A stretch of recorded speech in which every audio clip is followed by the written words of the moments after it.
Il faut aller vite. Les passeurs sont nerveux. La police peut arriver à tout moment.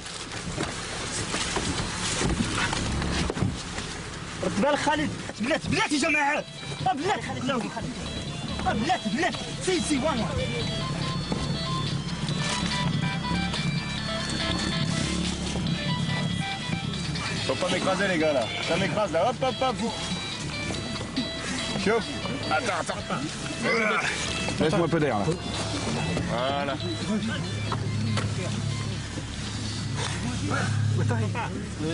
Inch'Allah, tout va bien.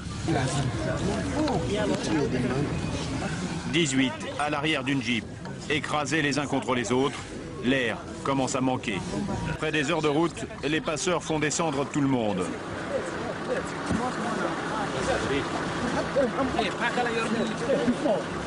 Sous la menace de leur couteau, ils volent aux passagers le peu qu'il leur reste. La voiture redémarre, personne ne vérifie si tout le monde est à bord. Kingsley, t'es là?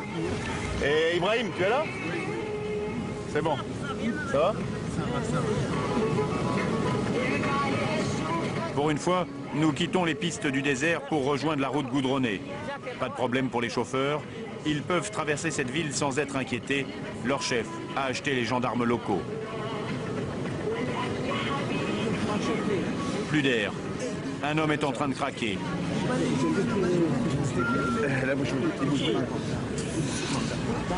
Avec les 50 € qui lui restent, il obtient du chauffeur de s'asseoir à ses côtés. Mais je vais payer son pognon.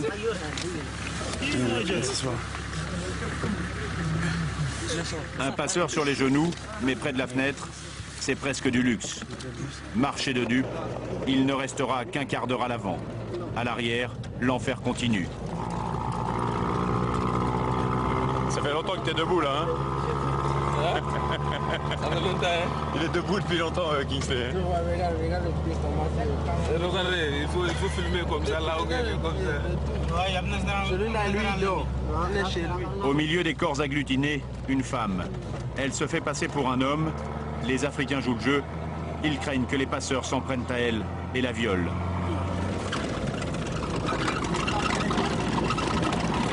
Petit matin. Cela fait 10 heures que nous roulons. Nous sommes maintenant en plein désert.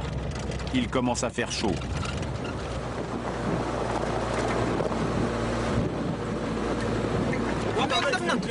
Attends. Pour la première fois, le chauffeur va nous donner 1,5 litre d'eau pour 18. Premier arrêt.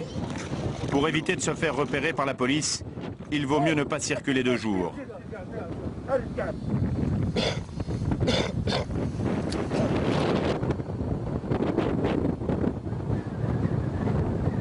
Avec les clandestins, nous allons nous abriter sous quelques épineux. La nuit est tombée. Nous repartons dans une autre voiture avec des chauffeurs plus complaisants. Ils ont enlevé la bâche. Enfin, nous respirons.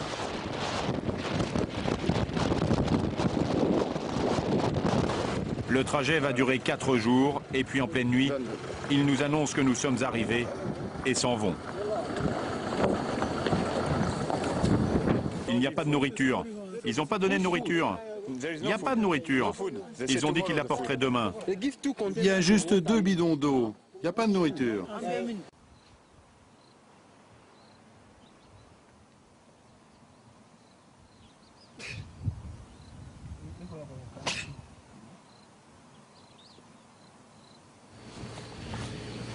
Un bruit de moteur nous réveille. Ce ne sont que les passeurs qui reviennent avec de la nourriture, des boîtes de sardines, une pour 2 personnes et du pain.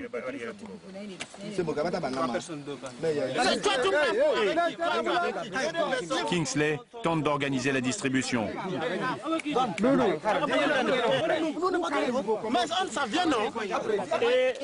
C'est pas facile de faire la distribution. Pas de tout facile. Pourquoi? Tout le monde veut avoir le premier tour.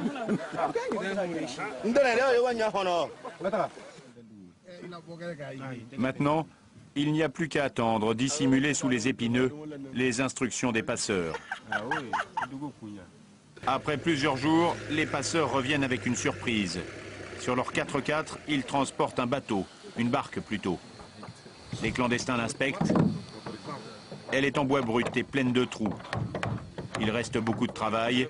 C'est eux qui vont s'en charger. Du mastic et du goudron pour rendre étanche cette barque d'à peine 6 mètres qui est censée affronter les vagues de l'Atlantique. Le travail terminé, le bateau est caché. Pour l'instant, nous ne sommes que 18, pas assez nombreux pour les passeurs qui veulent rentabiliser l'opération maximum. Ils vont donc acheminer un autre groupe de clandestins.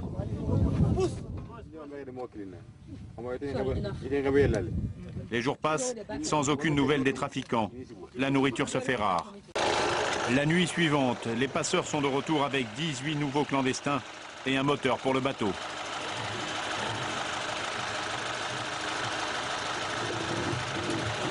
Fais démarrer le moteur. Fais-le démarrer.